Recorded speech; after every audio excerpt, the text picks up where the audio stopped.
All right, joining us to discuss the ANC's upcoming January 8th statement, as well as the celebrations, is political analyst Nkosikhulule Nyembezi. Good afternoon, Mr. Nyembezi. Thank you very much for joining us on the program. So this year's January 8th celebrations comes at a time when the political landscape has shifted significantly. The ANC has lost its hegemony, and this honestly has become quite the talking point, that when you have a January statement, a statement that must unify and almost somehow give courage and strength to the members of the ANC on the year ahead, one wonders how difficult a time or period it is for the ANC to craft a statement that somehow brings about that level of hope for the ANC members.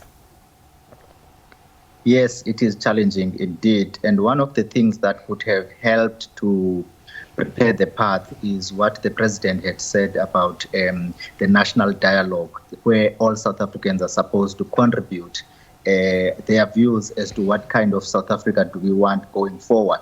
That has not happened 6 months after the inauguration of the government of national unity. Some would say that signals that the ANC no longer wants to involve community voices in the charting of the path going forward. So the other people do not expect much out of this statement, especially because you also see that there is a lot of dithering policy at legislative level to change the ordinary lives of the people for the better. Now, the choice of the venue of the Western Cape has been quite the topic itself, but the SG has further explained that the focus has now shifted to where they've proven to be the weakest. Is that a good strategy here, as opposed to going where they can fill the stadiums because their support is not necessarily disputed? Well, I think most people are looking at the substance as opposed to cosmetics, whether it was in a small room for 30 people or in a big stadium of 30,000 people. The substance is what counts. And one of the way of measuring that is a path and preparations towards this January 8th moment, where it could have been said that the organization has been doing so much of groundwork to prepare for the announcements so that they are believable, so that they are relatable. And as I say, what is lacking is that the leadership is speaking as an elite in the boardrooms without involving the community voices. There is so much that we can talk about, whether it is peace building in communities that are ravaged by crime and killings, whether it's unemployment challenges in terms of what we could have seen in this festive season as policies and initiatives that involve both the skilled and unskilled. And so the issue as to where the venue is and how many people will turn up is more of a cosmetic issue rather than a substance.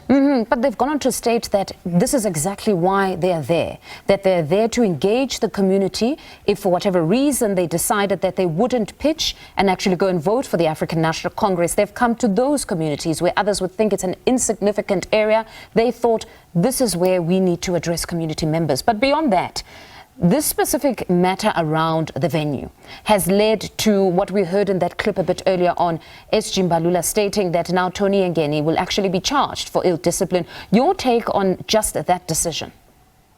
Well, it's palace politics that have little meaning to the ordinary people as to whether Tony Ngeni is charged or not. In fact, what one would have expected is substantive engagement with people who express dissenting views and displeasure about what is happening in the ANC.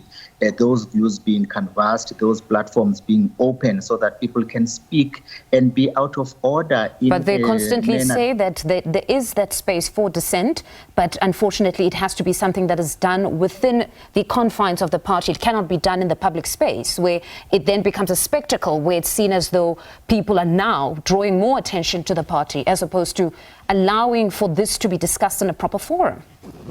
I think that is where the Secretary General misses the point, because there are different cycles in the ANC and in the debate. There is an inner cycle of card-carrying members and those who are close to the leadership, and then there is an outer cycle of the alliance members, and then the cycle becomes broader in terms of people who are not even card-carrying members. And I don't think it is a correct thing to want to channel and prescribe as to how people should express their views. If those in the leadership were saying, we hear what so-and-so is saying, and this is the way to take the debate forward, to sift away the calf and take the substance in terms of the pain that the people are feeling, then perhaps that would be something. But to come up and say you're going to charge someone, you can also be creating an impression that even those who would have wanted to express themselves in a platform that is suitable for them, they would feel shy of doing so. Beyond the January 8th celebrations, the NEC has the tough task of taking a decision post the NWC having recommended what must happen with some of the provinces that perform poorly in the elections, be it KZN or Gauteng or even the Northern Cape. Your take on just that decision, because there are some commentators that have said that if ever there was a disbandment of KZN or Gauteng, that the consequences would be far too catastrophic for the ANC. It's actually not worth it. If there is a need to reconfigure structures, that must happen, even if that path goes through a disbanding of some of the leadership structures. There shouldn't be any parameters, as long as all of that is done in good faith and in the interest of reviving the organization. But I think most South Africans are less concerned about the internal palace politics in the ANC because of the factionalism. This January 8 statement is supposed to touch on fundamental issues that are supposed to take the country forward in terms of unemployment, in terms of growing the economy, and in terms of inclusivity, especially because the outcome of the elections has indicated that there needs to be a multiplicity of voices, including those of political parties and political voices that are outside of card-carrying ANC members. Most certainly corrected. It consistently set the tone for the State of the Nation address. At least what we hear from the president there then becomes something that many look to, at least when it comes to the State of the Nation, that perhaps this is what will be the focus for the African National Congress. Thank you very much for joining us, Mr. Nyembezi.